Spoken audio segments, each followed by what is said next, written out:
Hi friends, എല്ലാവർക്കും എൻ്റെ ചാനലിലേക്ക് സ്വാഗതം. ഞാൻ വളരെ വിശിഷ്ടപ്പെട്ട ഒരു വിഭവമാണ് ഉണ്ടാക്കാൻ പോകുന്നത്. നമുക്കെല്ലാവർക്കും ഒരുപോലെ വായി വെള്ളം നിൽക്കുന്ന ഒരു വിഭവമാണ്. കണ്ടു നോക്കാം. നമ്മളൊന്ന് വെന്തതിന് ശേഷം ആ വെള്ളം എടുത്ത് കളഞ്ഞു. ഇനി അടുത്ത വെള്ളം നമ്മൾ വെട്ടി തിളച്ചതിന് ശേഷമാണ് ഇട്ട് കൊടുക്കുന്നത്. അപ്പോൾ എന്തെങ്കിലും കയ്പൊക്കെ ഉണ്ടെങ്കിൽ അങ്ങ് പോകും. അതിന് വേണ്ടിയാണ്. കാരണം വെന്ത ചീനിയാണ്, ഒരുപാട് തിളയ്ക്കാനിടണ്ട. അപ്പോൾ അതൊന്നുകൊണ്ടൊന്ന് ചൂടാകുമ്പോൾ നമുക്ക് ഊറ്റാം.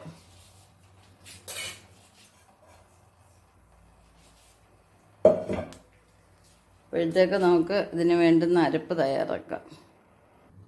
അരപ്പിനാവശ്യമായിട്ട് ഞാൻ തേങ്ങ എടുത്തിട്ടുണ്ട്, മഞ്ഞൾപ്പൊടി, ജീരകപ്പൊടി, വെളുത്തുള്ളി, പിന്നെ ആവശ്യത്തിന് ഉപ്പ് ഒക്കെ ഇതെല്ലാം കൂടെ ഒന്ന് മിക്സ് ചെയ്യാം.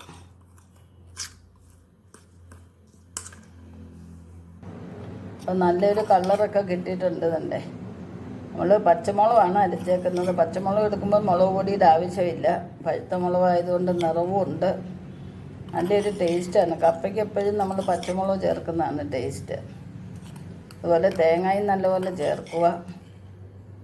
എന്താ, നമുക്ക് ഇച്ചിരി കടുക് വറുത്തിടാം.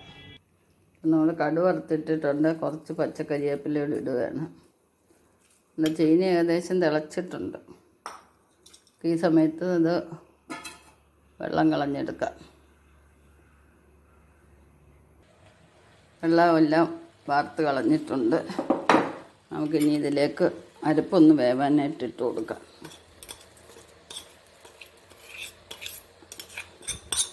വെള്ളം ഒട്ടും നമ്മൾ ചേർക്കരുത്.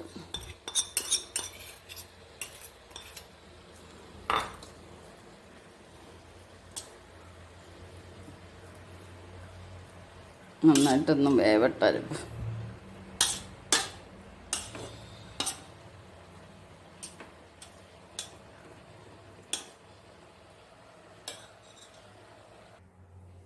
അരപ്പൊക്കെ വെന്തിട്ടുണ്ട്. നമുക്കിനി ഇതൊന്ന് ഇടിച്ചെടുക്കാം. ഞാനിത് ഉപയോഗിച്ചേക്കുന്ന ചപ്പാത്തി പലകയാണ്, ചപ്പാത്തിയുടെ റോള്. അപ്പോൾ ഇതാകുമ്പോൾ നല്ല വൃത്തിയായിട്ട് കുഴഞ്ഞ് കിട്ടും. പണ്ടൊക്കെ എന്ന് പറഞ്ഞാൽ തുടുപ്പുണ്ട്. തുടുപ്പെന്ന് പറയുന്നൊരു സാധനമുണ്ട്.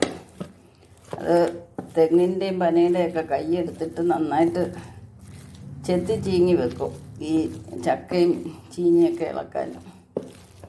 അപ്പോൾ അതിങ്ങനെ ആവശ്യം കഴിയുമ്പം കഴുകി വെക്കും. അടുത്ത ആവശ്യത്തിന് നമ്മളെടുക്കും. തവിക്ക് എടുക്കുന്നതിനെക്കാട്ടി നന്നായിട്ട് ഇത് കുഴഞ്ഞ് കിട്ടും.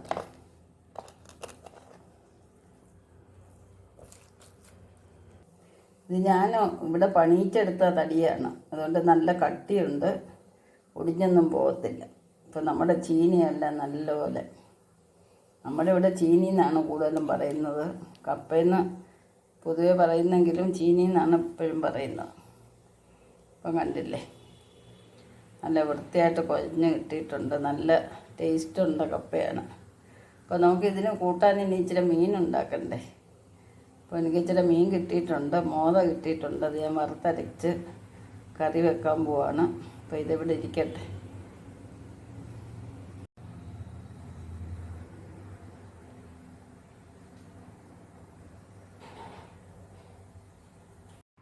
അപ്പോൾ നമ്മുടെ മീൻകറി എല്ലാം റെഡി ആയിട്ടുണ്ട്.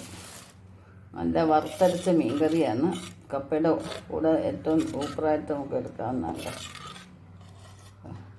കുടംപുളി ഇട്ട മീൻകറി, ഇച്ചിരി ഗ്രേവിയോട് കൂടി എടുത്തത് കപ്പ കഴിക്കേണ്ടതുകൊണ്ട്. അപ്പോൾ ഫ്രണ്ട്സ്, എല്ലാവർക്കും ഇത് ഇഷ്ടപ്പെട്ടെന്ന് വിചാരിക്കുന്നു. കപ്പയും മീൻകറിയും നമുക്കിതൊന്നും തിന്ന് നോക്കണ്ടേ. അപ്പം നമുക്ക് കുറച്ചൊന്ന് കഴിച്ചു നോക്കാം. കപ്പ കഴിക്കുമ്പോൾ നമ്മളൊന്നും ചിന്തിക്കരുത്, ഏറ്റവും വലിയ പാത്രം തന്നെ എടുക്കുക കഴിക്കാൻ.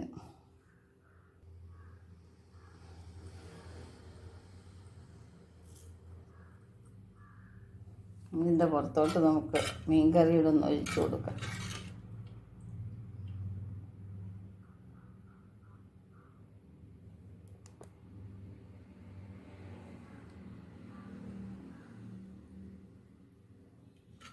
കുറച്ച് ഗ്രേവിയോടെ എടുക്കാം.